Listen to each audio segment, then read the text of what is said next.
akademik yang lebih kuat. Sebelum masuk ke sesi materi, izinkan saya untuk memperkenalkan narasumber kita pada malam hari ini. Alhamdulillah, narasumber kita juga sudah bergabung. Assalamualaikum, Mas Fitra. Waalaikumsalam warahmatullahi wabarakatuh. Alhamdulillah, kabarnya gimana, Mas? Alhamdulillah baik. Alhamdulillah. Ya, jadi sebelum ya saya mempersilakan Mas Fitra untuk menyampaikan materinya pada malam hari ini, izinkan saya untuk memperkenalkan beliau terlebih dahulu. Mas Fitra merupakan dosen di Universitas Muhammadiyah Yogyakarta yang saat ini juga sedang melakukan studi PhD di Konken University. Beliau memiliki banyak sekali pengalaman yang profesional, baik itu di bidang akademik, non-akademik, organisasi, prestasi, dan lain sebagainya. Beberapa di antaranya, yaitu saat ini Mas Fitra menjabat sebagai koordinator MTDPK PCM Thailand. Kemudian kemarin juga sudah menyelesaikan kepengurusan ya di Konken University dan juga saat ini sebagai koordinator kajian departemen di PPIDK kawasan Asia Oseania. Beliau memulai studinya di Universitas Muhammadiyah Yogyakarta, kemudian melanjutkan magister ke Gajah Mada dan saat ini sedang melakukan studi PhD di Konken University. Beliau memiliki area of interest di bidang behavioral economics, macroeconomics, dan lain sebagainya. Untuk informasi lebih lanjut, teman-teman bisa men-scan QR code yang ada di layar yang nanti akan diarahkan ke Google Scholar beliau. Nah, dengan latar belakang akademik dan pengalaman yang dimiliki beliau, akan Mas Fitra akan membawakan materi dengan topik Systematic Reviews in Research, what they are, why they matter, and how they're conducted and reported. Pada sesi ini, kita akan diajak untuk memahami systematic literature review, mulai dari konsep dasar hingga praktik singkat penyusunan SLR melalui study case. Tanpa berpanjang lebar, kepada Mas Fitra, kami silakan. Baik, terima kasih Mas Aldi atas sambutannya. Bismillahirrahmanirrahim. Assalamualaikum warahmatullahi wabarakatuh. Ya, Alhamdulillah pada malam hari ini saya diberi kesempatan untuk mungkin bisa dikatakan di sini lebih ke menjadi pemantik ya. Karena mungkin beberapa dari kita juga sudah ada yang pernah menggunakan SLR itu sendiri. Atau mungkin nantinya bisa memberikan masukan, oh saya pernah seperti ini dan lain sebagainya. Mungkin itu bisa menjadi tambahan-tambahan informasi terkait dengan penggunaan systematic literature review. Tapi di sini izinkan saya untuk sedikit berbagi materi atau menjadi pemantik dari pembahasan terkait dengan systematic literature review. Jadi saya akan sharekan. Nah, oke, apakah sudah terlihat? Oke, sudah terlihat ya. Baik, sebetulnya di sini apa ya? Saya mungkin ingin sedikit menjelaskan terkait dengan bagaimana konsepsi atau apa sih sebetulnya systematic literature review itu atau oh kita nge-review paper-paper itu cukup ya? Oh, atau seperti apa sebetulnya? Karena banyak sebetulnya kayak misalkan kita dalam melakukan apa namanya penelitian terutama eh, di master dan juga PhD itu kan levelnya ketika kita melakukan literatur review itu sudah setengah bagian dari kita bisa membuat satu paper yang utuh, setengah bagian. Kenapa saya katakan setengah bagian? Karena terkadang ketika kita hanya melakukan literatur review untuk proposal yang kita buat atau untuk apa naskah tesis atau disertasi yang kita buat itu bisa dikatakan masih mentah. Kalau saya bilang itu hanya sebagian kecil atau sebagian hal yang kita lakukan dalam systematic literature review. Kenapa saya katakan seperti itu? Karena dalam systematic literature review pun kita memiliki tujuan. Jadi tidak hanya sekedar oh oke kalau di literatur review mungkin mengambil oh kita punya teori-teori kita ambil kemudian kita cari oh penelitiannya apa saja. Mungkin itu yang akan kita isi pada bab 2 kita atau pada bagian literatur review. Tetapi pada sistematik literatur review ini kemudian akan lebih detail. ada tujuannya. Apa yang ingin kita dapatkan itu ada. Nah, di sini kita akan sedikit mengulas terkait hal tersebut, apa saja sih tahapan-tahapan yang bisa kita lakukan dan bagaimana kita bisa memulai sistematik literatur review ini sehingga nantinya kita bisa mendapatkan hasil yang oh tidak sekedar. Jadi kalau orang melihat kadang-kadang saya sendiri pun apa namanya terkadang membaca tulisan atau artikel yang kita menggunakan SLR kemudian dia memberikan tulisannya dan lain sebagainya dan di akhirnya kesimpulan yang diambil itu mentah atau oh masih menggantung lah kita katakan. Jadi kesimpulan yang diambil masih belum ini loh yang diinginkan, ini loh yang ingin kita capai itu masih belum didapatkan. Nah, jadi di sini saya ingin memulai terlebih dahulu sebetulnya dari apa sih sebetulnya eh, SLR itu jika dibandingkan dengan yang reguler, yang biasa. Kalau kita berbicara terkait dengan review yang biasa, standar, atau yang ya kita katakan tadi yang saya sebutkan di bab 2 tadi, itu pertanyaan atau temanya itu masih terlalu umum. Seperti tadi yang saya katakan, teori. Teori ini berdasarkan oleh penulis ini. Diambil, diparafraze, masukkan ke dalam bab 2. Dan biasanya bab 2 ini hanya sebagai penambah jumlah halaman dalam tulisan. Seringnya itu yang terjadi. Tetapi, jika kita melakukannya dalam sistematik literatur review, pertanyaan itu akan spesifik. Dan kita akan membuat apa pertanyaan penelitiannya. Apa tujuan dari penelitian yang ingin kita lakukan. Apa fungsi dari kita melakukan sistematik literatur review ini. Tidak hanya asal, oke, temanya ini kita ambil penelitian-penelitian terdahulu atau yang membahas terkait dengan teori tersebut, kita masukkan. Tidak hanya seperti itu. Kemudian untuk yang naratif juga biasanya ya informal ya asal ambil aja. Oh ini ada tulisannya. Oh ini ada. Jadi bisa dikatakan kalau kita rangkum yang naratif review ini biasanya kriterianya nggak jelas. Ya yang asalkan ada kata-kata yang sama atau ini sesuai nih. Oh ini sepertinya cocok ini menurut saya eh, apa yang diungkapkan oleh ini seperti yang saya inginkan. Atau ya biasanya di sini juga terjadi bias apa permasalahan biasnya di mana selektif ya itu tadi. Oh, kayaknya penulis ini lebih bagus deh menurut saya. Karena kan biasanya ada kayak kecenderungan, ada beberapa penulis terus dia memiliki kecenderungan, dari dulu saya mengikuti teori dari A. Saya pakainya ini lagi aja yang sesuai dengan apa yang saya inginkan. Itu menjadi bias tersendiri. Ya, jadi selective citing di sini. Dan seringnya dalam konsepnya itu hanya naratif summary aja, cuma mengembalikan naratif summary, ya paraphrasing lah kita katakan. Sehingga reproducibility-nya atau untuk dilakukan penelitian itu ulang, itu akan sangat rendah. Berbeda jika kita melakukan systematic literature review, di mana di sini ada pertanyaan yang jelas, konsepnya seperti apa, strateginya yang eksplisit, dan dia reproducible, bisa diproduksi kembali, dan ada kriterianya jelas apa yang ingin kita cari itu ada predefined inclusion atau exclusion kriterianya. Kalau misalkan dari artikel ini tidak masuk ke kategori yang diinginkan, reject. Oh, kalau ini ada kata kunci yang kita inginkan masuk. Kemudian karena ada structure protokol ini maka biasnya menjadi lebih minimal. Dan pastinya, karena kita menggunakan systematic literature review, ada beberapa keluaran yang bisa kita dapatkan. Tidak hanya naratif, tapi juga bisa berbentuk tematik maupun statistik. Walaupun terkadang beberapa yang saya temukan, statistikal ini hanya semacam, jumlahnya sekian, persebarannya sekian. Ya itu saja. Tetapi tidak menjawab kemudian apa. Seringnya yang terjadi beberapa artikel SLR yang saya temukan itu mereka hanya stating, penelitian yang paling banyak itu pada topik atau pada area ini dan terjadi di negara ini.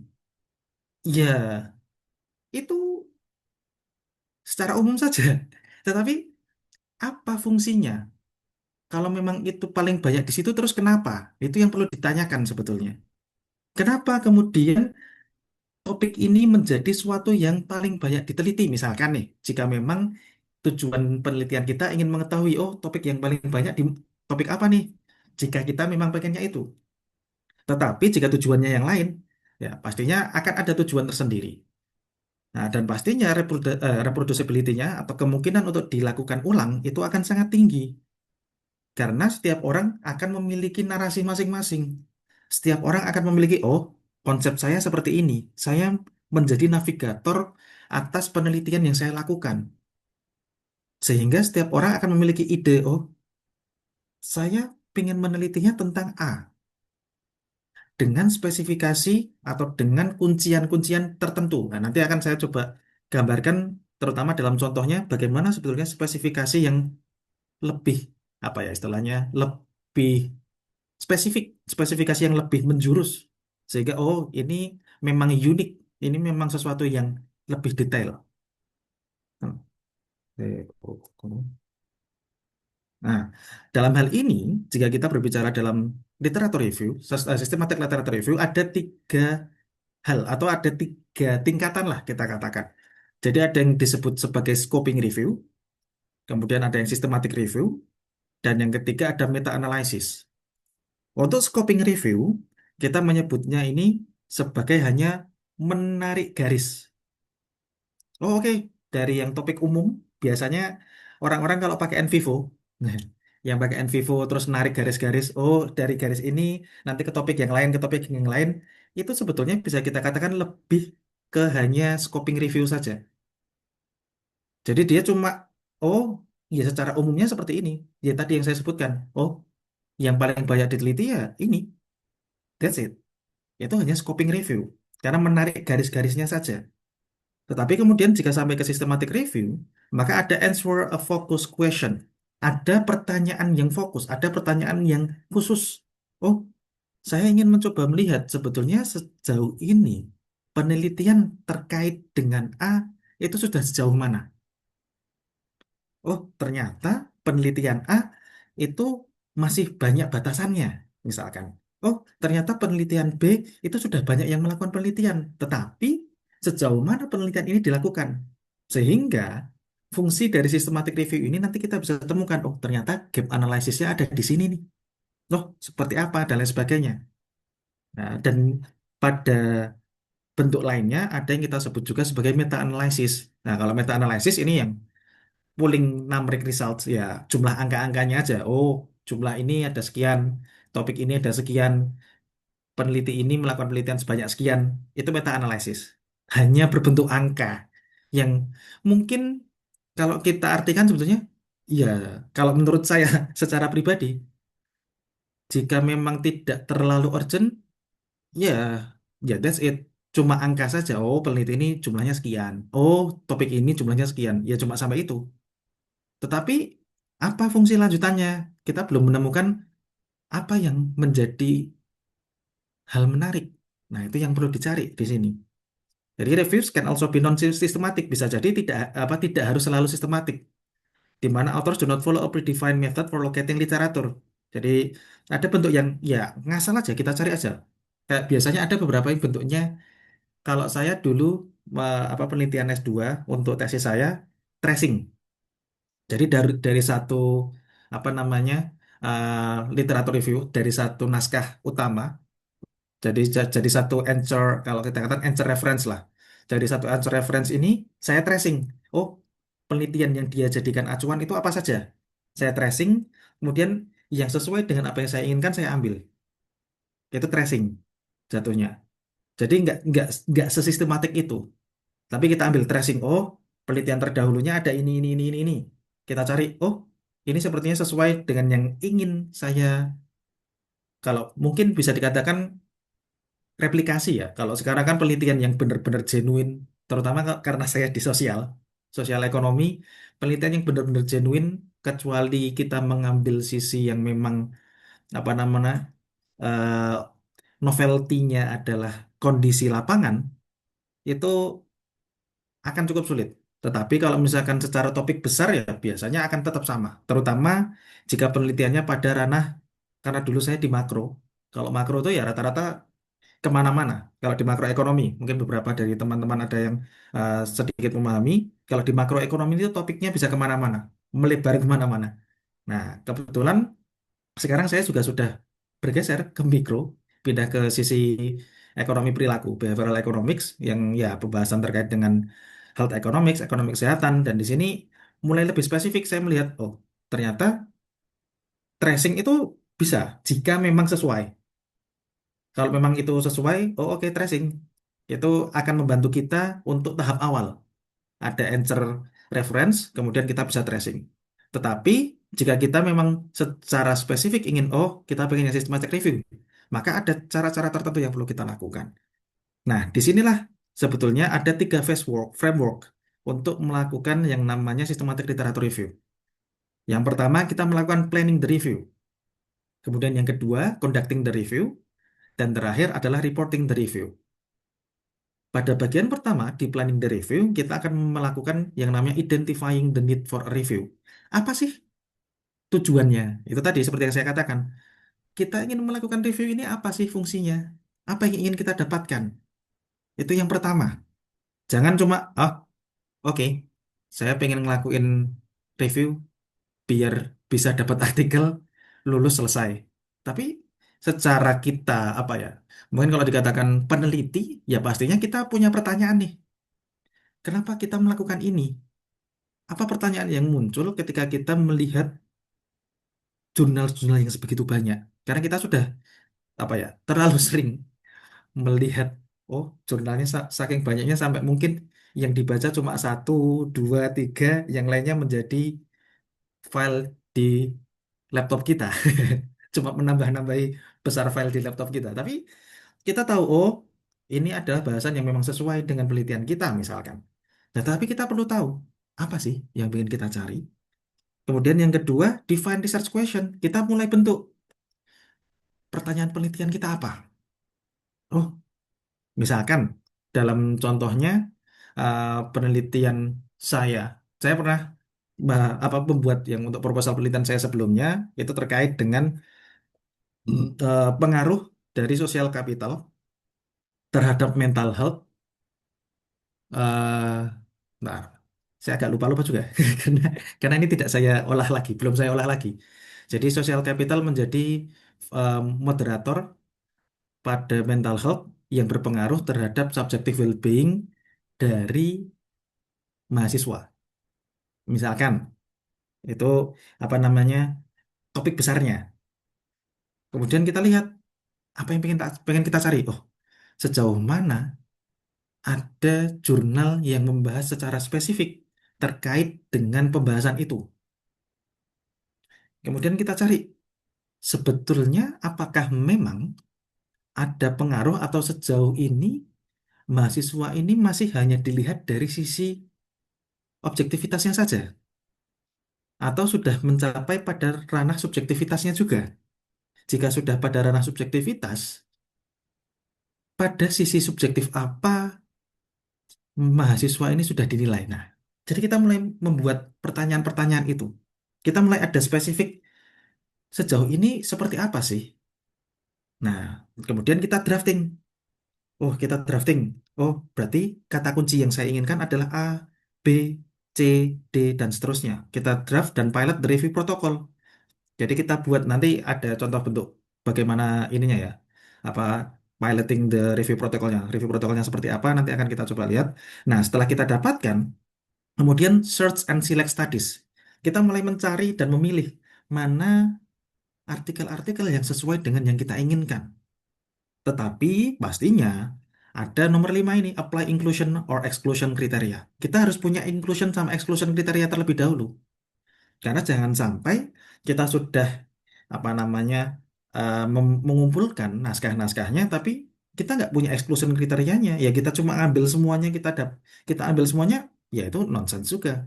Tapi kita ada exclusion kriterianya. Oh, kita saring lagi dari atas, kita saring ke bawah, kita saring lagi, kita saring lagi.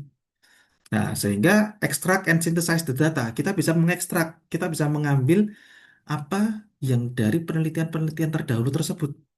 Dan kita bisa synthesizing, kita hubungkan. Oh, dari penelitian A ke penelitian B ini hubungannya seperti apa? Oh, ternyata di penelitian C itu dia menggunakan metode yang berbeda. Oh, ternyata di penelitian D dia menggunakan proksi dari variabel A itu berbeda.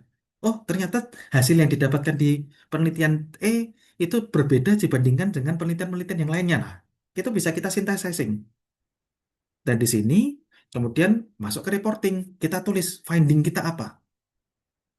Oh, ternyata kita menemukan seperti ini. Kita lakukan diskusi. Oh, ternyata dengan seperti ini menunjukkan bahwasannya penelitian ini masih sangat terbatas misalkan. Oh, ternyata penelitian ini sudah cukup baik.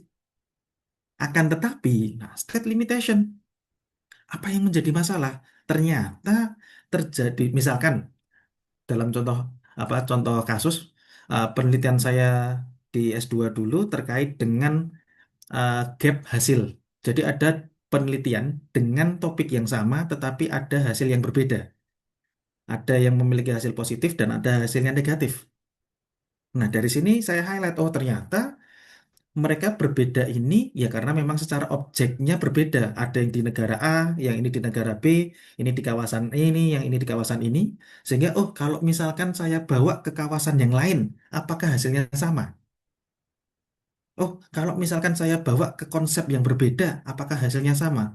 Atau, oh, jika saya menggunakan metode yang berbeda, apakah hasilnya sama? Atau seperti apa? Nah, inilah kemudian kita state limitation dan highlight research gaps-nya. Nah, nah, di sini selanjutnya, ini adalah konsep untuk yang awal tadi, planning. Jadi ini bagaimana kita membuat pertanyaan. Kalau dari sini pertanyaan awalnya, what is the effect of cash transfer and microfinance programs on the subjective well-being of rural low-income household in low and middle-income countries compared to households with adanya bantuan langsung tunai atau microfinance program lainnya ya, atau apa ya kalau yang lainnya kayak yang di BRI itu saya lupa ada, kalau di Indonesia kan ada ya, lain sebagainya itu berpengaruh terhadap di pedesaan dan mereka yang memiliki pendapatan rendah di negara-negara low and middle income jika dibandingkan dengan rumah tangga yang tidak memiliki program tersebut. Misalkan ini adalah konsepnya ya, dan biasanya di sini ada beberapa bentuk. Kalau di sini contoh awal yang dipakai adalah peacock. P population, itu yang biru, ini populationnya apa. Kemudian ada intervention, apa intervensinya. Kemudian comparison, apa perbandingannya. Kita berusaha untuk membandingkan dengan apa. Kemudian ada outcome-nya. Outcome-nya ini apa sih yang kita inginkan, kita dapatkan. Dan C atau konteksnya. Konteksnya berada di daerah atau kawasan mana. Atau framework lainnya kita juga bisa menggunakan PEO, population, exposure, kemudian outcome-nya, atau SPICE, ada setting, perspektif, intervention, comparison, and evaluation. Jadi ini apa ya, bisa menggunakan tiga cara ini untuk kita berusaha untuk membangun framework dari pertanyaan kita secara besarnya. Jadi ada spesifik, oh kata kunci akan muncul dari adanya framework ini. Nah, kemudian jika kita sudah membuat frameworknya, yang selanjutnya adalah kita buat research strateginya. Yang pertama kita bisa menggunakan ya pastinya automated research, yang mana ini menggunakan search strings. Nah, nanti akan kita coba cek ya, nanti untuk apa search stringnya seperti apa. Nah, ini tadi snowballing yang saya sebutkan tadi ya. Cek reference list backward and citing papers forward of key studies. Ini tracing tadi, snowballing. Atau pakai manual search. Ya, satu-satu. Kita cari satu-satu. Pelan-pelan. Tapi ya, itu pasti akan lebih capek kalau misalkan manual search. Kemudian ada expert consultation. Atau kita tanya. Ya, kalau di sini kita bisa bertanya kepada Acan misalkan. Kepada profesor kita, kepada pembimbing. Oh, ada masukan nggak untuk pembahasan ini naskah siapa? Oh iya, ini bisa naskah ini. Biasanya akan seperti itu. Ada tambahan-tambahan masukan, oh naskahnya bisa dari ini dan lain sebagainya. Nah, sekarang kita lihat bagaimana penggunaan untuk yang automatic research. Nah, ini. Jadi untuk building the search string, ini ada beberapa hal. Nah, ini jika kita menggunakan yang Boolean logic equation map, Ini yang pertama, konsep satu adalah interventionnya. Konsep pertama kita tuliskan dulu intervensinya. Intervensinya di sini ada cash transfer, ada social protection, dan ada microfinance. Ini adalah interventionnya. Sehingga untuk setiap kata kita tambahi kata or. Karena dia merupakan satu bagian yang sama, bentuk intervensinya. Kemudian konsep keduanya, and, ini menjadi penyambung bahwa ini adalah konsep selanjutnya. Yang mana konsep selanjutnya ini adalah outcome di sini. Dan outcome di sini, dalam contoh yang saya berikan, ini adalah subjective well-being, ada well-being itu sendiri, quality of life, sama life satisfaction. Ini dan dia menggunakan kata or. Dan yang terakhir, ada konsep ketiga, yaitu konteksnya. Nah, konteksnya. Di mana? Objeknya ini ada di mana? Oh, konteksnya dia harus yang rural, low income, atau developing country. Nah, di sini kenapa ada tanda bintang? Jadi penggunaan truncation atau tanda bintang ini sebetulnya untuk membuat bahwasanya oh bentuk turunan dari country, ada country atau countries. Jadi kita bisa menggunakan tanda bintang. Jadi kita nggak perlu lagi menulis apa namanya country, kemudian developing countries. Nah, itu nggak perlu kita tulis dua kali. Jadi kita cukup menulis seperti ini yang counter, kemudian kita kasih tanda bintang ini menunjukkan turunan atau apa ya?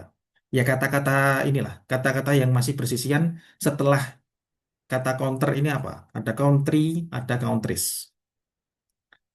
Nah, sebetulnya ada beberapa apa namanya?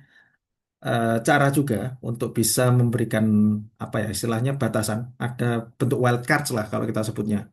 Ada wildcardsnya, ada yang apa eh, katanya kan terkadang secara American sama British kan ada yang beda. Kayak biasanya penggunaan O sama O, behavior sama behavior. Itu kan ada O dan ada yang O. Nah, itu juga kita bisa menggunakan apa namanya tanda tertentu. Biasanya dia pakainya tanda tanya di situ untuk pengganti hurufnya. Jadi nanti akan dicari yang menggunakan kata behavior atau yang menggunakan kata behavior juga. Jadi itu ada beberapa yang kita bisa gunakan untuk membangun search string-nya. Nah, ini contohnya. Jadi bentuk penulisannya menjadi seperti ini. Nah, konsep groups build with or. Jadi dibentuk kalau dalam satu grupnya, konsep grup satu bentuknya itu dihubungkan dengan OR, kemudian dihubungkan lagi dengan AND untuk setiap konsepnya. Konsep grup pertama, cash transfer, or social protection, or microfinance. Kemudian dihubungkan dengan konsep kedua, ada subjective well-being, or quality of life, or life satisfaction. Kemudian dihubungkan ke konsep ketiga, ada rural, or low income, or developing country. Di sini kemudian kita filter juga. Biasanya kita pengennya yang tipe apa? Oh, naskah kita pengennya yang misalkan di sini peer review kah? Atau pengen yang artikel saja kah? Atau yang seperti apa? Nah, itu kita juga bisa filter dari awal. Dan tahunnya. Misalkan kita memang pengen string waktunya hanya 10 tahun terakhir misalkan. Ya udah kita restrict waktunya hanya dari tahun misalkan kalau sekarang 2026 berarti 2016 sampai 2026 misalkan. Atau oh ternyata dalam kurun waktu 10 tahun datanya masih sedikit nih atau naskahnya cuma sedikit nih. Kita tambahin stringnya, kita tambahin restrictionnya. Oh mungkin 15 misalkan. Atau seperti apa ya itu disesuaikan saja tergantung dari seberapa banyak adanya naskah terkait dengan topik yang ingin kita teliti. Dan pastinya ya disesuaikan dengan sort by relevance. Ya, diurutkan berdasarkan relevansinya. Nah, dan di sini ya biasanya bisa menggunakan Skopas, WOS, Web of Science, EconLead. Ini kalau yang sosial ya.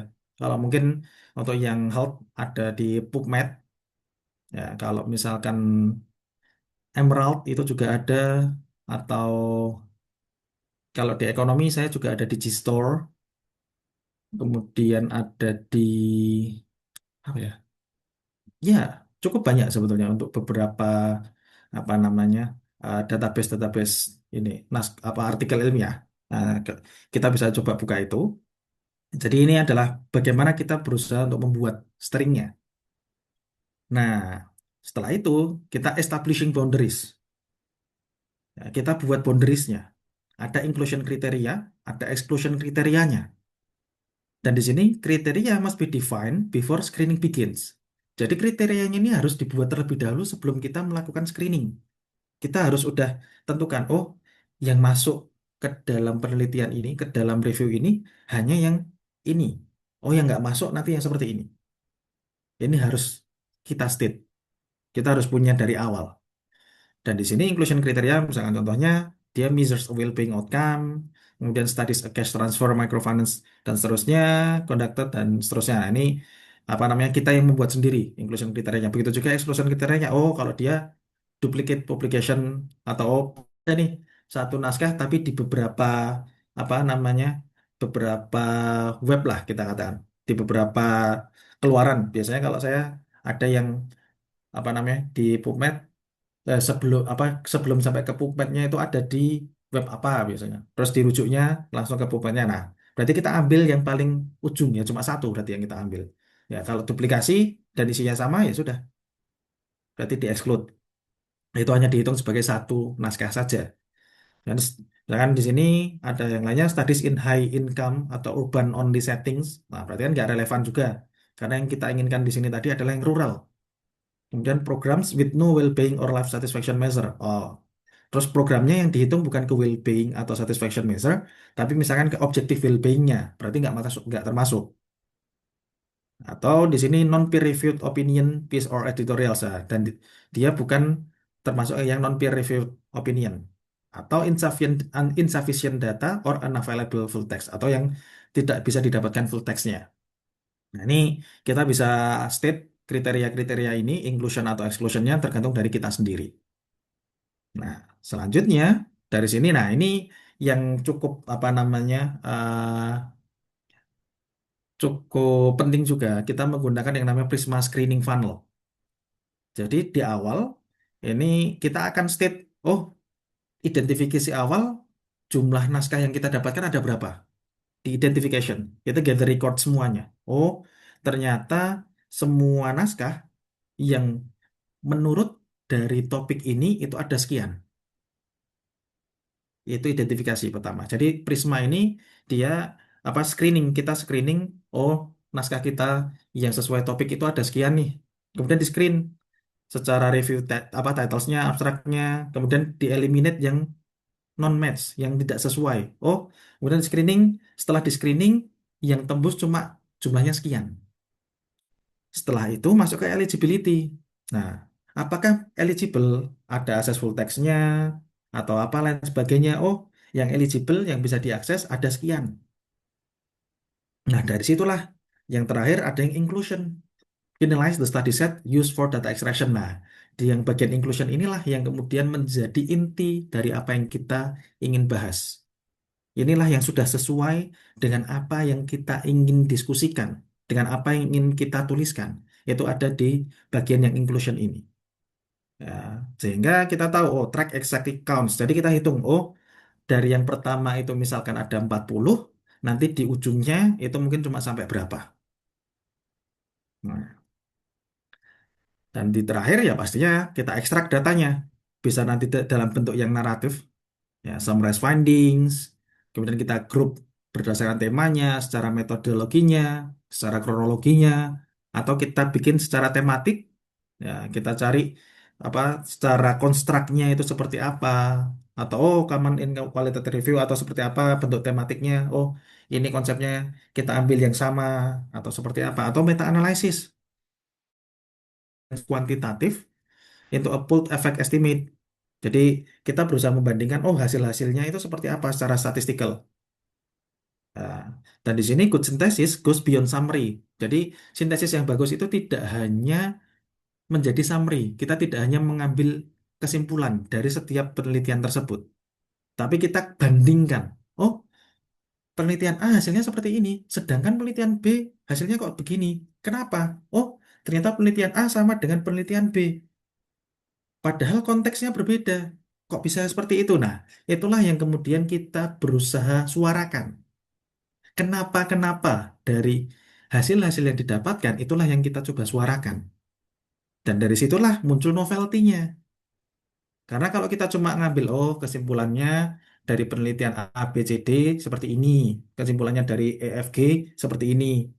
Ya, itu cuma bikin summary atau nge-review apa artikel yang disuruh sama dosen kalau kita, oh ayo summary, review artikel, presentasi. Ya, itu cuma summary seperti itu. Tapi kalau kita melakukan sebuah penelitian, terutama penelitian SLR, ya kita harus tahu atau kita berusaha untuk menyuarakan kenapa beberapa penelitian ini hasilnya bisa sama dengan konteks yang berbeda atau dengan metode yang berbeda. Oh, atau ternyata ada yang hasilnya berbeda. Kenapa berbeda? Oh, ternyata berbeda karena seperti ini. Nah, kita coba suarakan itu. Kita coba sebutkan. Oh, ternyata ada hal yang belum diambil, misalkan. Oh, ternyata ada hal yang masih terlupakan dari penelitian ini. Oh, penelitian ini menggunakan proksi A untuk variabel B. Sehingga hasilnya menjadi berbeda jika dibandingkan dengan penelitian yang lainnya. Nah, kita coba state itu. Dan itulah yang menjadi bagian yang penting. Kita berusaha untuk unveil, kita berusaha untuk membuka apa limitasi. Ya kadang-kadang kayak, oh oke, kita mencari kelemahan. Tetapi disitulah sebetulnya peneliti. Kita mencari kelemahan dari penelitian orang lain, kemudian kita replikasi dan kita coba penuhi, kita coba tutupi kelemahan tersebut. Nah, dan dari sinilah kemudian kita bisa tahu research gap-nya apa. Setelah kita bisa menilik-nilik, kita bisa memilah-milah, muncullah research gap-nya. Oh, bagian mana yang belum tersentuh. Jadi sejauh ini, setelah kita melakukan SLR itu, ujungnya kita bisa dapat ini, research gap-nya. Sampai di ujungnya kita tahu, oh ternyata ada satu hal yang penting yang seharusnya bisa diteliti tetapi belum. Apakah itu? Nah, disampaikan. Dan di sini ya secara penyebutannya gaps biasanya gaps itu muncul di sisi populations, ada di populasinya, ada di sisi settingnya, atau konteks yang belum dipelajari. Misalkan, oh penelitian ini sudah banyak di negara-negara lainnya. Bagaimana di negara kita? Biasanya uniqueness-nya, keunikan atau kekhususan yang terjadi, terutama kalau karena saya di bidang sosial, keunikan yang terjadi di setiap kondisi wilayah itu bisa berbeda. Bahkan dalam satu negara pun. Itu kalau dalam studi sosial. Mungkin kalau saya ingin melihat dari sisi studi sains, biasanya ngelihat, oh, treatment apa yang belum dilakukan. Dan itu terjadi. Misalkan nih, oh, besi. Besi akan akan berkarat setelah terkena korosi oleh air selama berapa hari misalkan. Nah, kalau misalkan airnya air laut yang ada garamnya, itu berapa lama? Oh, kalau airnya air hujan, itu nanti berapa lama? Oh, nanti kalau airnya air PDAM, itu berapa lama? Oh, kalau airnya air RO, itu berapa lama? Itu kan ada perbedaan-perbedaan konteks, ada perbedaan-perbedaan setting. Dan disitulah kita cari treatmentnya apa. Kita cari hal apa yang belum muncul. Nah, disinilah kita temukan, oh research gap-nya di situ ya. Atau kita ambil variabel yang memang masih jarang muncul. Seperti kalau di tempat saya yang masih cukup jarang, terutama di Indonesia diteliti, itu dari sisi subjective well-being-nya. Ketika melihat manusia tidak hanya berdasarkan materialnya, tidak hanya berdasarkan materi, kemampuan secara finansial, tetapi juga dilihat dari bagaimana life satisfaction-nya, bagaimana kemampuan atau bagaimana dia menanggapi kehidupan yang dia sudah jalani. Misalkan, dalam contohnya. Atau ternyata metodenya lemah. Oh, metodenya lemah tapi diulang-ulang terus. Nah, kita coba cari metode apa yang lebih bagus, yang lebih bisa mengurangi bias dari penelitian yang sudah dilakukan. Oh, conflicting findings ini. Ini salah satu yang saya lakukan juga, conflicting findings. penelitiannya itu ada perbedaan hasil. Yang satunya positif, satunya negatif. Nah, ini conflicting findings. Kita cari, oh ternyata gapnya kok bisa positif sama negatif. Apa yang terjadi? Nah, itu juga bisa menjadi gaps yang kita bisa temukan. Dan how to spot them? Ya, pastinya di sini map include studies against your research question in a matrix. Kita bisa bikin matrix, terus kita bikin map. Atau compare your synthesis to its studies on future work section. Nah, biasanya kita juga bisa lihat dari limitasi penelitian tersebut. Biasanya mereka ada ya beberapa yang menyebutkan, oh, limitasi kita di sini. Kita berharap, nah, kan ada yang seperti itu. Ada beberapa penelitian atau beberapa artikel yang menuliskan itu. Itu bisa kita lihat, oh, berarti kita bisa ngambil itu sebagai research gap. Karena itu belum dilakukan. Sehingga kita butuh, menurut peneliti tersebut, hal itu butuh dilakukan. Kita bisa nih yang menjadi orang yang melakukannya. Atau note where quality appraisal flag consistent weakness. Atau kita melihat ada apa kelemahan yang setiap kali itu muncul. Itu juga kita bisa lihat di situ. Nah, ini golden rules-nya. Yang pertama pastinya start narrow. Harus spesifik. A tightly scoped question is easier to search, screen, and defend than a broad one. Kita harus spesifik. Apa yang kita inginkan. Karena kalau terlalu umum, bubar. Kalau terlalu umum itu kayak bab 2-nya anak buat skripsi lah, mahasiswa S1. Itu bubar. Teorinya A, B, C, D semuanya masuk ke situ. Itu terlalu umum. Iya kalau S1 oke. Tapi karena kita sudah mulai lebih advance, berarti kita harus lebih spesifik. Kita harus lebih detail, kita harus lebih, oh, yang ingin kita teliti, yang ingin kita bahas adalah A. Jangan lagi yang ingin kita bahas A, masukin B, C, D juga. Jangan seperti itu. Tapi kita harus spesifik. Kemudian, write a protocol first. Ya, protokolnya kita tulis dulu. Jadi pertanyaan kita apa, bentuknya, kriterianya, search strategi before kita melakukan screening. Kemudian yang ketiga, pilot everything. Test your search string. Kita coba pilot testing, nggak masalah. Oh, kalau misalkan dengan string yang seperti ini hasilnya seperti apa? Oh, hasilnya string ini dapatnya sekian. Oh, saya coba kalau stringnya saya ubah seperti apa hasilnya. Nggak apa-apa. Dicoba-coba. Practice make perfect. Nggak ada yang salah.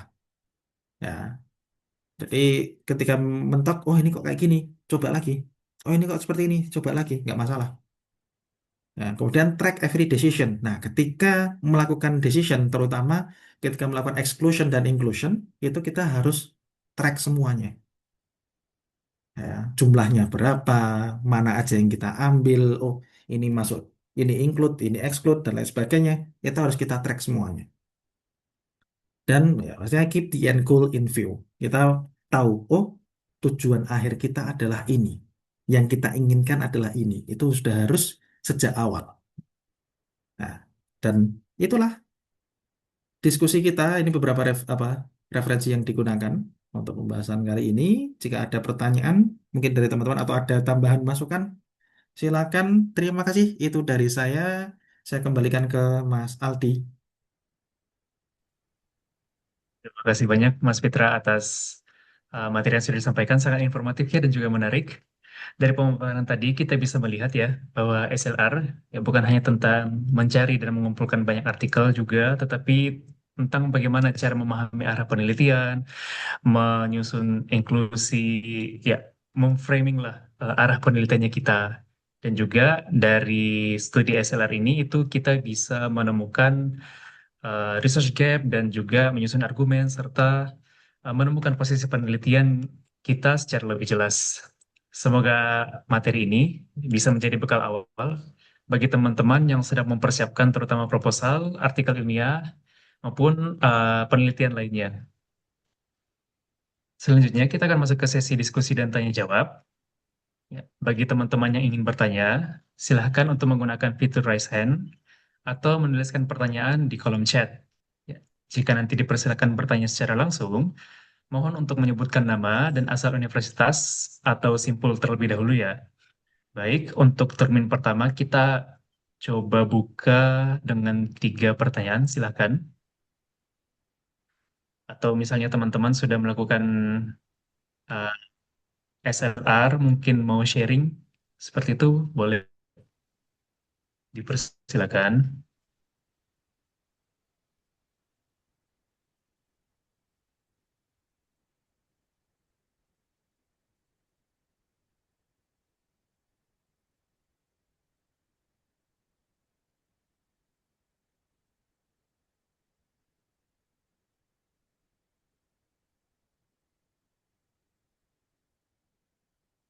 Silakan teman-teman yang ingin bertanya atau sharing pengalaman.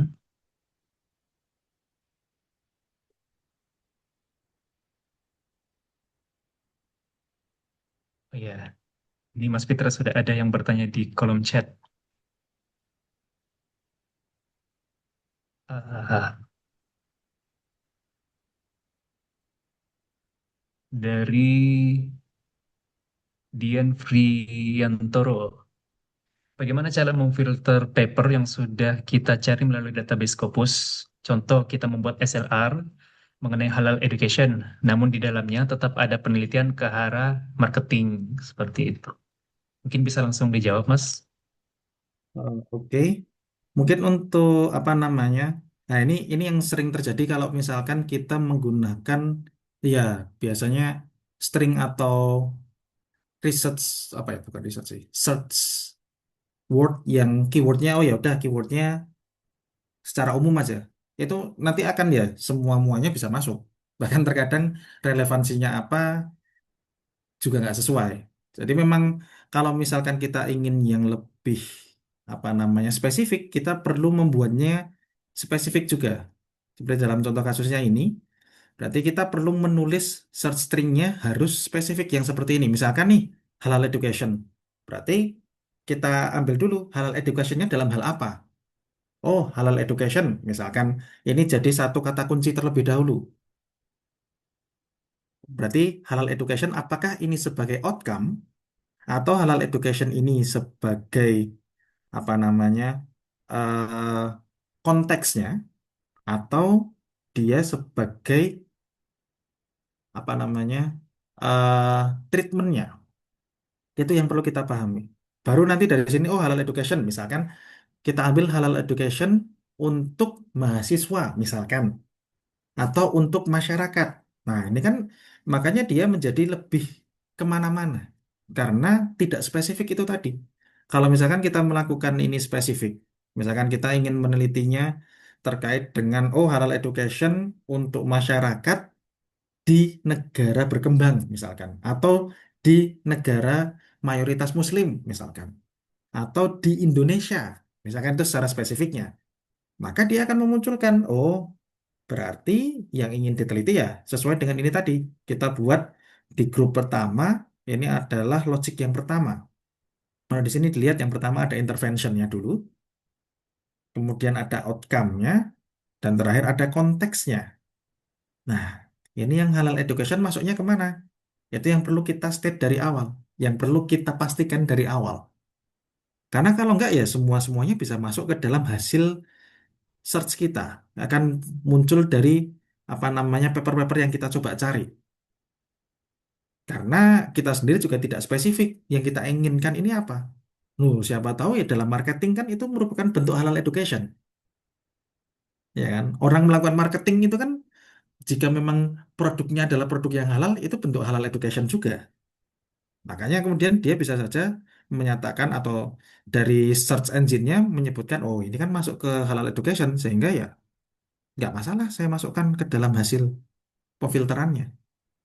Maka perlu ada spesifik yang seperti ini dan memunculkan bentuk string yang lebih detail.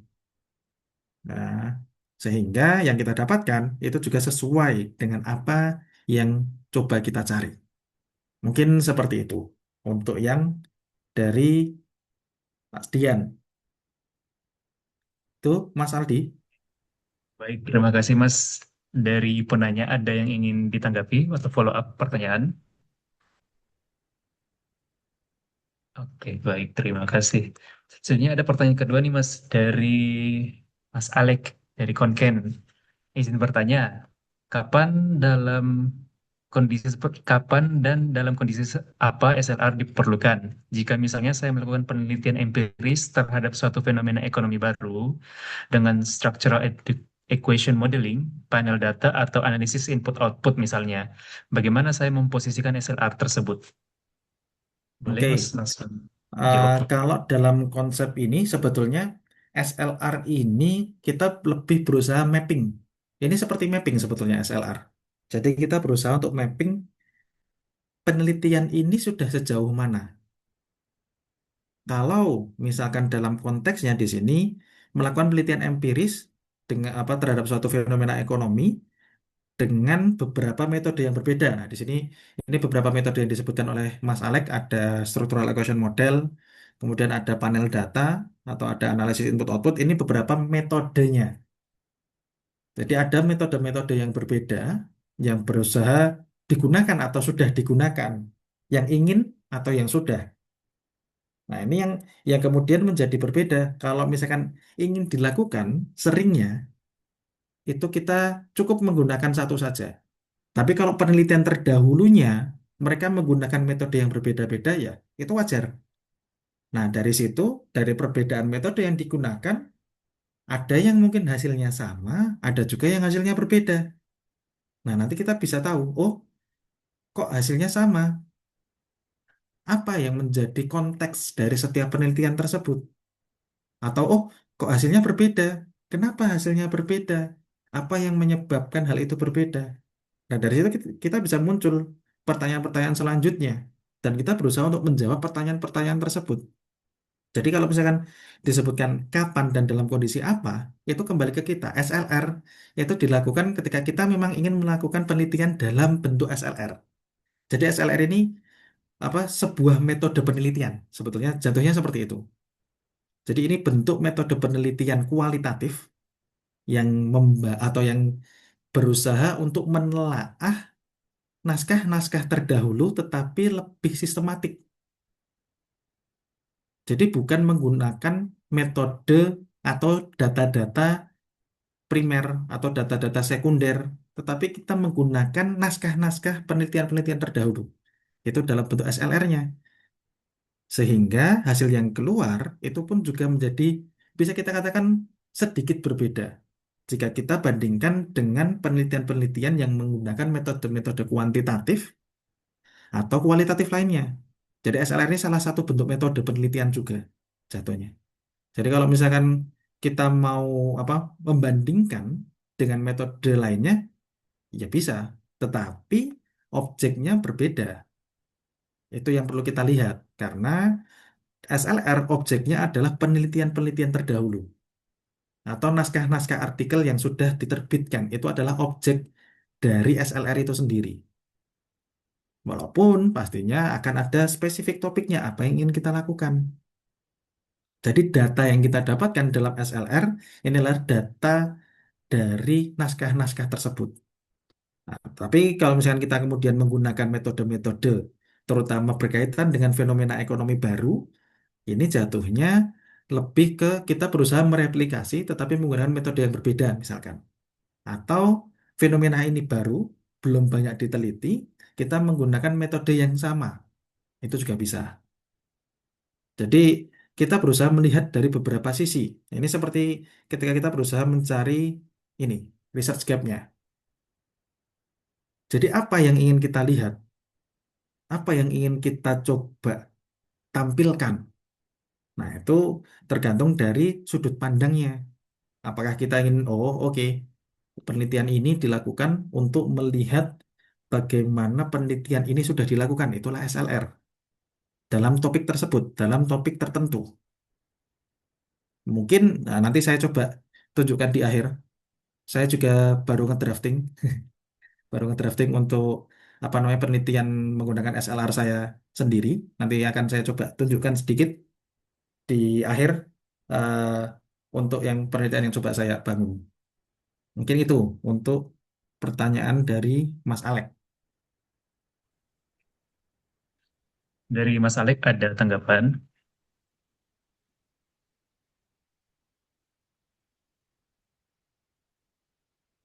ada follow up. Baik. Boleh Oh, contohkan dikit cara ya SLP. nanti nanti saya tunjukkan ini ya hasilnya seperti apa. Ya, mungkin kita lanjut ke pertanyaan ketiga dulu ya, Mas. Itu Boleh dari boleh. Mas Muhammad Rinaldi. Itu pendaftaran protokol itu wajib atau tidak? Jika tidak wajib, apa manfaat daftar protokol? Pendaftaran protokol dilakukan sebelum atau sesudah screening artikel. Yang kedua, tips spesial untuk optimasi keyword untuk pencarian di database. Dan yang ketiga, Hmm, screening tools-nya yang dipakai, yang paling membantu apa? oke. Untuk protokol sebetulnya apa namanya kalau misalkan wajib atau tidak jika memang yang ingin dilakukan adalah SLR baiknya iya agar hasilnya bisa lebih spesifik. Sebetulnya secara fungsi protokol ini membantu kita. Jadi wajib atau tidaknya ya balik lagi kalau menurut saya jadi wajib. Karena ini yang membantu kita screening awal sebetulnya. Jadi dari screening awal kita bisa men-screen apa namanya naskah-naskah agar itu sesuai dengan apa yang kita inginkan ya kita harus bangun protokolnya terlebih dahulu. Kita harus membuat terlebih dahulu pertanyaan-pertanyaannya. Kita harus membuat terlebih dahulu apa yang kita inginkan. Ya kalau misalnya kita nggak melakukan itu ya kita nggak bisa apa-apa, ya kan? Begitupun juga ya ini kalau misalkan apa pembentukan inclusionnya, inclusion criteria atau exclusion criteria ini menjadi bentuk protokol kita juga untuk melakukan screening nantinya. Jadi dilakukannya ya pasti sebelum melakukan screening. Jadi pembuatan-pembuatan protokolnya itu pasti dilakukan sebelum kita melakukan screening, sehingga ketika kita sudah berjalan itu sudah bisa dilakukan, sudah bisa jalan. Oh, nanti akan seperti ini, nanti akan seperti ini dan seterusnya. Nah, untuk tips spesialnya optimasi keywords, mungkin eh, salah satu apa ya bentuknya terkadang apa namanya ya kalau misalkan menggunakan ini secara garis besar sejauh ini memang sudah bisa spesifik sejauh ini. Tapi kalau misalkan untuk apa dioptimasikan selanjutnya ya bisa menggunakan ini tadi yang apa namanya truncation ya, yang bentuk tanda bintang atau bentuk wildcards itu juga bisa menjadi tambahan. Jadi kadang-kadang ada penggunaan-penggunaan kosakata yang berbeda. Jadi itu yang perlu kita ketahui juga. Sehingga karena kan kayak penggunaan-penggunaan kata British dengan kata American atau misalkan apa ada kata kita pengen ngambil kata yang terkadang disebutkan secara singular atau ada yang disebutkan secara plural misalkan. Nah, itu juga kita perlu pahami itu. Jadi kadang-kadang kalau kita cuma state dalam bentuk satu kata ya yang keluar cuma itu. Tetapi yang dalam bentuk pluralnya misalkan tidak dimunculkan hasilnya. Sehingga kita butuh untuk penggunaan-penggunaan wildcards ini. Ya, jadi itu nanti bisa coba dicek lagi untuk wildcards-nya. Tapi sejauh ini ada yang bisa apa menggunakan ini tanda bintang untuk turunan-turunan kata. Kayak di sini country, kemudian setelah R itu dibikin tanda bintang karena dia bisa bentuk country, bentuk singular atau countries, bentuk pluralnya. Atau nanti misalkan penggunaannya di apa ya kalau yang di sini ada microfinance misalkan microfinance bisa jadi bentuk singular microfinance atau microfinance bentuk pluralnya itu juga bisa jadi terkadang ada terminologi yang dia menggunakan bentuk terminologi singular atau plural yang ya kita perlu untuk mencangkupkan itu semua karena itu merupakan bagian dari apa yang juga kita ingin teliti. Kemudian untuk screening toolsnya apa yang dipakai? Sebetulnya kalau screening tools kembali ke latar belakang ini ya Mas, apa namanya? eh Latar belakang keilmuannya. Karena kalau di sosial itu di Skopas ya paling umum, tapi kita kalau di sosial atau di ekonomi khususnya itu ada JSTOR.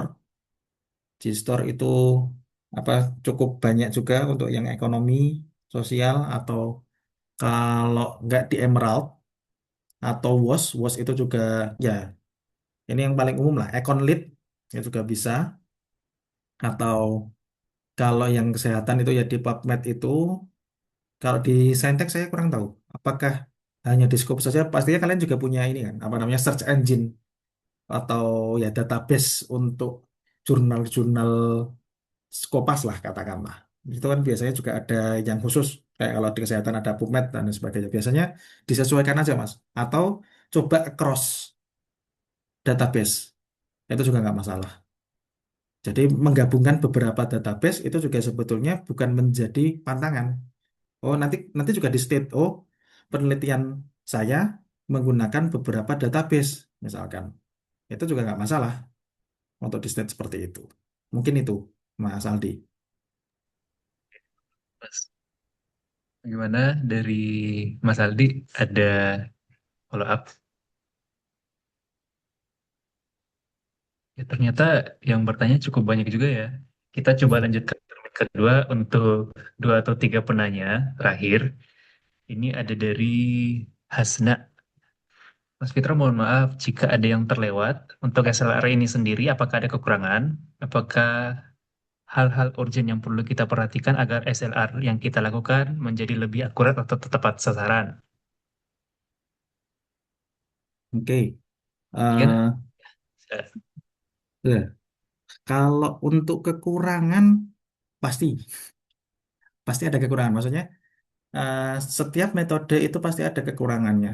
Tapi sejauh mana kemudian kita berusaha untuk memaksimalkan kemungkinan yang bisa kita lakukan dari metode tersebut, nah itu yang kemudian menjadi tantangannya.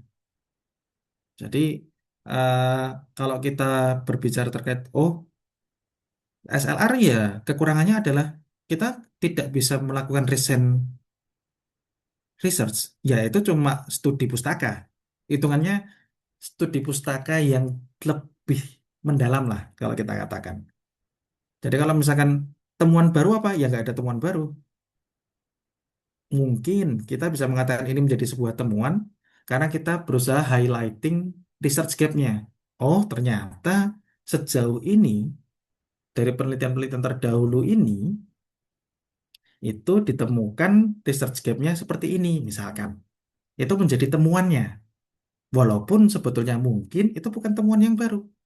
Tetapi terkadang kan orang-orang kurang meng-highlight itu. Nah, kita meng-highlight itu dalam naskah kita. Kita highlight, oh ternyata setelah melakukan apa namanya screening dan lain sebagainya, barulah muncul hasilnya akan seperti ini, seperti itu. Nah, kalau yang perlu kita perhatikan sebetulnya lebih ke ya tadi pertanyaan awalnya. Jadi ketika kita membangun narasi awal dari penelitian yang kita ingin lakukan itu seperti apa, kita harus spesifik dari situ agar hasil yang kita dapatkan itu lebih akurat dan tepat sasaran. Karena kalau terlalu tadi kalau misalkan di sini kan disebutkan juga ya. Nah, ini kalau misalkan secara tradisionalnya naratif review ya dia terlalu umum. Orang jadi nggak jelas, oh ini pengennya gimana sih?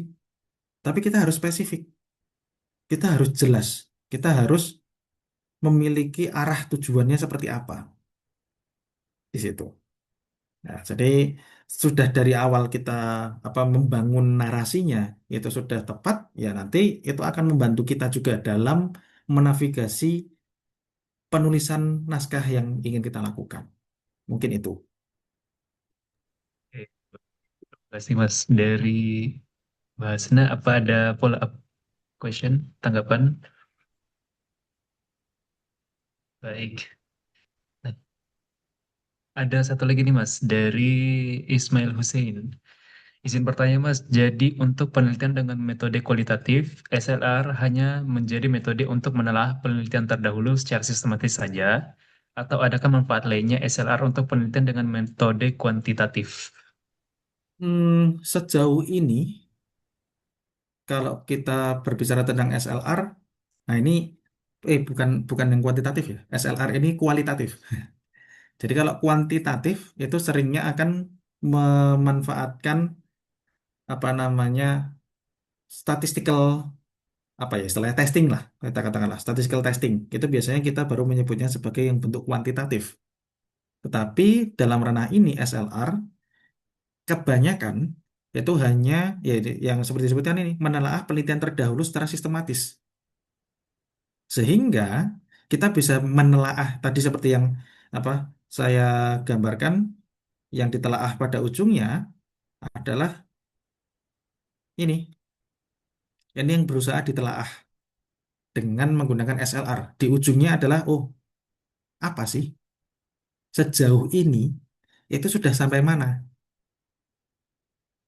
Jadi kalau misalkan apa namanya, kebanyakan memang SLR kalau yang menggunakan meta analysis, ya beberapa meta analisis yang mereka mengaku itu sebagai meta analisis, mereka hanya menyebutkan angka-angkanya saja secara statistik. Makanya secara kalau kita nyebutnya deskriptif sebetulnya.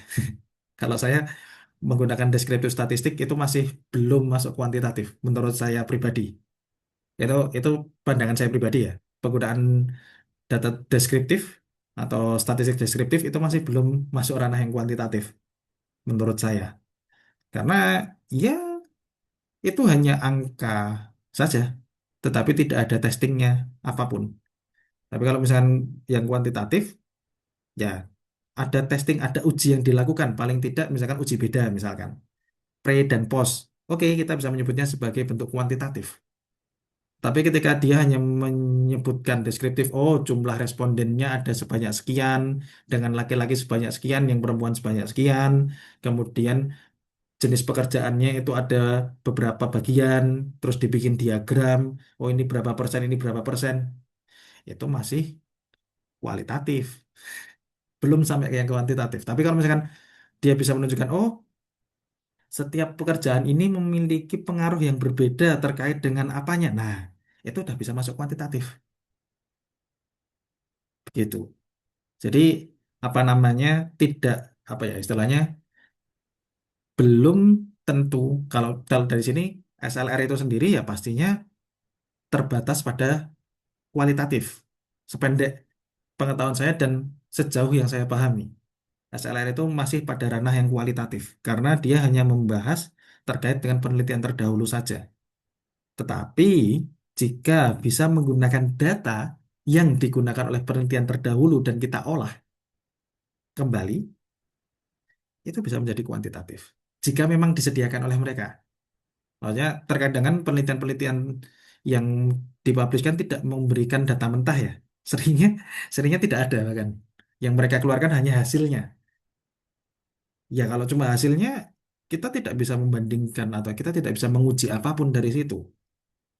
Kecuali wah saya belum menemukan apakah kita bisa menggunakan uji beda. Oh, dari penelitian A B C D E hasilnya beda dengan E F G H kemudian gitu. Saya belum pernah menemukan itu atau belum mendapatkan yang seperti itu. Tapi sejauh ini kalau misalkan memang kuantitatif biasanya ya ada data mentah yang kita miliki sehingga kita bisa mengolahnya. Itu bentuk kuantitatif. Dan biasanya pengolahan data tersebut itu menjadi bentuk testing. Ada ujinya. Tapi ya kalau kualitatif ya berbagai bentuk. Nah, salah satunya adalah SLR ini. Itu sependek pengetahuan saya. Gitu, Mas Aldi. Baik, terima kasih Mas. Dari Mas Ismail ada tanggapan? Follow up? Jadi kolom chat juga sudah ada ini ya dari Sherry untuk apa? Sharing Prisma checklist, sangat Ya, bermanfaat nih untuk teman-teman yang sudah sedang lagi menyusun SLR gitu. Baik, pertanyaan nah terakhir, mungkin apakah ada? mungkin ini saya coba tunjukkan ini ya, apa namanya, drafting review saya. Ini sebetulnya masih apa namanya off limit terbatas karena saya juga masih drafting dan apa namanya ya bentuknya masih scoping. Kenapa scoping? Karena ternyata penelitian terdahulunya tidak sebanyak itu. Dari sini, nah ini kayak di awal ada statement eligibility kriterianya. Jadi yang include itu yang termasuk apa, kemudian yang exclude itu termasuk apa. Kemudian di sini dibikin research apa search strateginya ada stringnya. Blok satu di populationnya, outcome-nya apa, kemudian framework-nya seperti apa. Nah ini yang tadi mungkin Mbak Cherry berikan contoh ya untuk Prisma. Jadi Prisma di identifikasi awal ini ada records yang identified-nya ada sebanyak sekian, ternyata di identifikasi ada yang duplicate, sehingga remove, berkurang jadi 33. Kemudian dari 33 ini di screening, Setelah di screening, ada yang gray atau industri literaturnya no empirical design dan seterusnya. Kemudian yang apa masuk ke full text record access itu ada 20. Kemudian di exclude lagi di eligibility-nya karena ada lain sebagainya. Yang include di sini cuma 11 di akhirnya. Jadi ada screening awal, identifikasi awal jumlahnya berapa, kemudian ketika berkurang itu ada berapa yang dikurangi dan seterusnya, terus final sintesisnya berapa. Nah, ini salah satu bentuk dari yang tadi mungkin Mbak Cherry ini ya, kasih yang di linknya itu tadi yang Prisma. Nah, ini salah satu bentuknya bisa menjadi seperti ini, Prisma SCR Flow. Seperti itu. Nah, kemudian apa nah ini ada bentuk lainnya, ada kita bagi tergantung dari nah, ini ada outcome-nya seperti apa, kemudian di framework-nya seperti apa. Nah, ini nanti masuk klaster-klasternya. Ada dua klaster di tempat saya. Klaster pertama itu terkait dengan sugarcane specific well-being.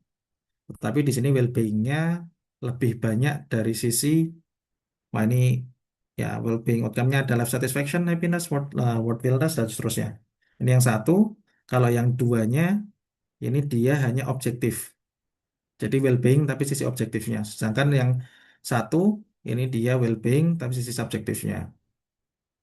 Nah, kemudian ada sugarcane specific well-being, ada yang SLF atau livelihood applied to sugarcane. Nah, dari sini kemudian ada quality appraisal-nya, ini tambahan juga. Nah, jadi bisa melakukan quality appraisal. Jadi bisa dilihat dari methodological clarity-nya seperti apa. Jadi kita bisa memberikan naskah ini itu dia kualitinya high. Kenapa? Karena seperti ini. Oh, dia moderate karena kenapa? Oh, dia limited karena seperti apa dan seterusnya. Jadi ini ada beberapa yang bisa ditentukan. Nah, summary of key patterns. Kemudian kita bisa menemukan ada measurement divide-nya. Bahwasanya every study measures either objektif. Jadi cuma satu atau subjektifnya saja. Jadi belum pernah ada yang never both within the same theoretical model connecting them. Jadi di sini kita bisa menemukan, key patterns-nya ternyata penelitian ini rata-rata hanya menggunakan objektif livelihood saja atau menggunakan subjektif saja. Belum ada yang menggabungkan keduanya, misalkan. Oh, kemudian ada theoretical divide. Secara theoretical divide, di SLF itu digunakan exclusively untuk objective outcome.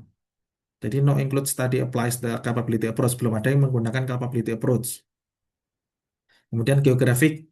Secara geografik, Indonesia belum ada. Live Research ada sih ini 2021, tapi dia pakainya cuma yang objektifnya saja, tapi untuk yang subjektifnya belum. Gitu. Nah, ini di sini bisa didiskusikan restating core pattern-nya seperti apa dan seterusnya. Jadi Indonesian Gap specifically ada limitation of this review dan seterusnya. Mungkin seperti itu contoh yang bisa saya tunjukkan. Terima kasih. Ya, Mas. Ya, jika sudah tidak ada pertanyaan lagi, maka kita cukupkan ya untuk sesi diskusi pada malam hari ini. Terima kasih banyak kepada teman-teman sekalian atas pertanyaan dan partisipasinya dalam sesi Q&A. Mohon maaf karena keterbatasan waktu, sesi dan tanya jawab kita akhiri sampai di sini. Apabila masih ada eh, pertanyaan yang ingin disampaikan, nanti teman-teman bisa langsung reach out ke kita melalui hotline Permita dan nanti kita akan sampaikan ke narasumber pertanyaannya.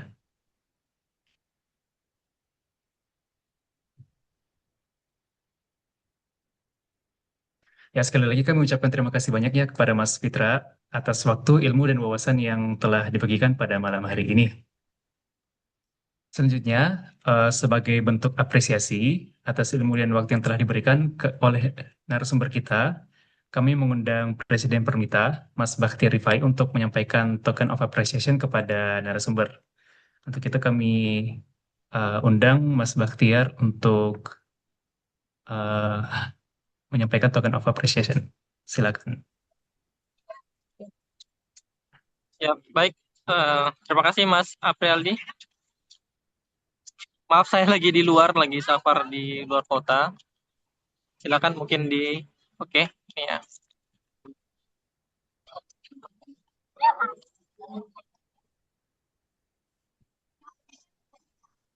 Terima kasih banyak pada Mas Fitra selaku pemateri pada malam hari ini yang telah membawakan materi cukup baik. Tadi saya mohon maaf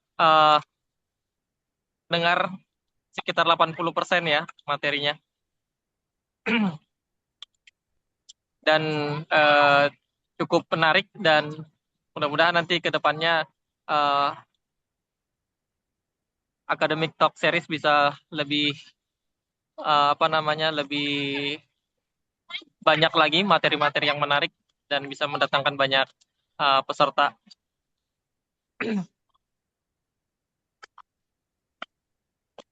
Oke, sudah, Mas. Oke, terima kasih banyak Mas atas uh, waktunya dan semoga dapat diterima dengan baik ya Mas Fitra untuk apresiasinya. Terima kasih banyak.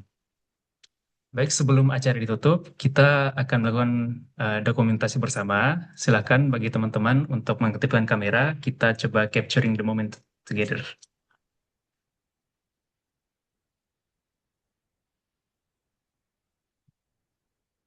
Untuk sesi dokumentasi, apa boleh dibantu Mas Arwan?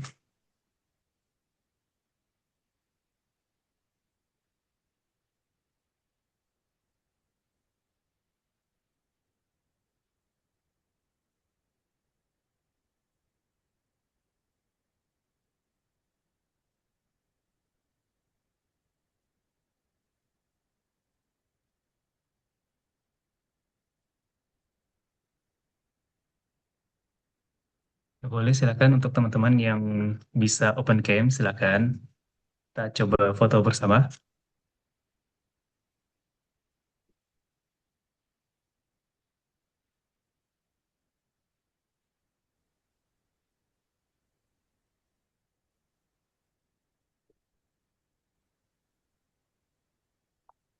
Oke, silakan Mas Arwan boleh diambil alih untuk dokumentasi. Oke, dari slide pertama dulu. Oke, satu, dua, tiga.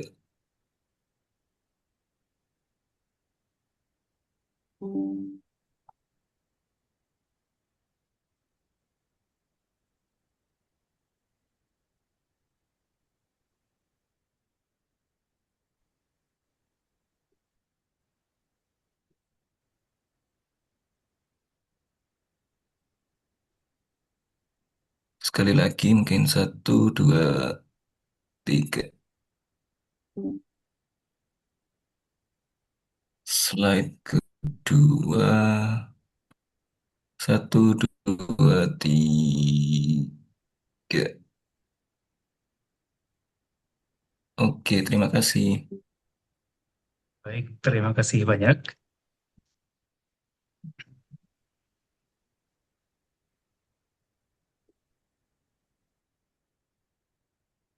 Berikut kami sampaikan hotline Permita bagi teman-teman tadi yang misalnya masih ada pertanyaan yang ditujukan kepada narasumber kita untuk topik SLR, dapat langsung scan line berikut dan sampaikan pertanyaannya dan nanti kita akan teruskan kepada narasumber.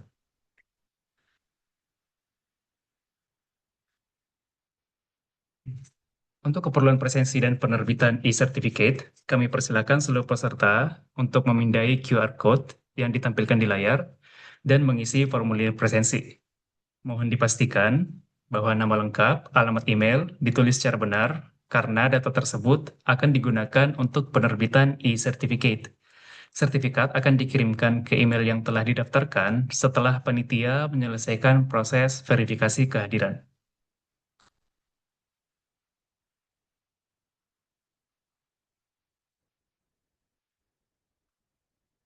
Tambahan informasi, bagi teman-teman mahasiswa Indonesia di Thailand yang belum mengisi database mahasiswa, kami juga mengajak teman-teman untuk memindai QR Code berikut dan melengkapi data tersebut.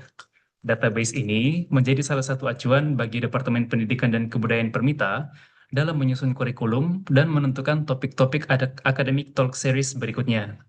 Aspirasi yang teman-teman sampaikan melalui database tersebut akan sangat membantu kami dalam menghadirkan kegiatan yang lebih relevan dengan kebutuhan akademik mahasiswa Indonesia di Thailand. Terima kasih atas perhatian dan kerjasamanya.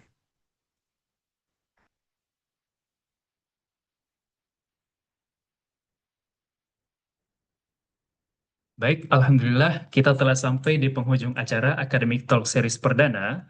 Research starts here. Atas nama panitia dan Departemen Pendidikan dan Kebudayaan Permita, kami mengucapkan terima kasih yang sebesar-besarnya sekali lagi kepada Mas Fitra Prasapawi Widya atas kesediaan dan waktunya untuk berbagi ilmu pada malam hari ini. Kami juga mengucapkan terima kasih kepada seluruh peserta yang telah hadir dan mengikuti kegiatan ini sampai akhir. Semoga kegiatan malam ini dapat memberikan manfaat, khususnya dalam membantu kita memahami pentingnya systematic literature review sebagai bagian dari proses penelitian akademik.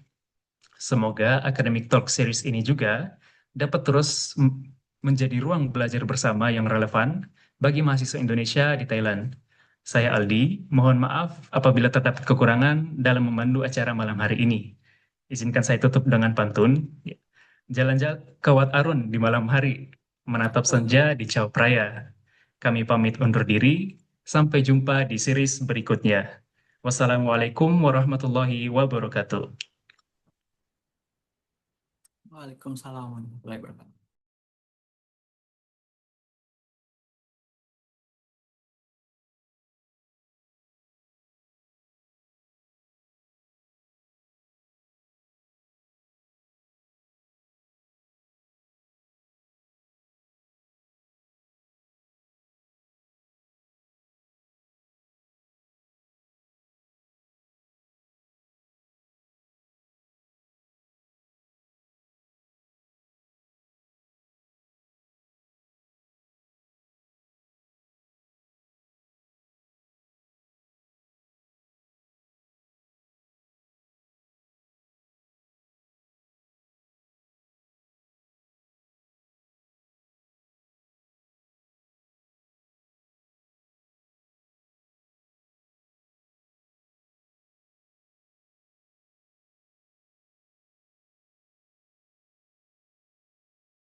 Kayaknya sudah bisa ini, Kak. Oke, terima kasih. Oke, terima kasih. Assalamualaikum warahmatullahi wabarakatuh. Mohon maaf mengganggu, malam-malamnya ya. Jadi ini untuk persiapan besok. Jadi rundown acaranya itu kan kemarin baru tahu kalau Ibu Adikku tidak bisa membuka acara. Jadi ada waktu yang dihilangkan, ada waktu yang harus disebar ke tempat lain. Nah, malam ini ada tambahan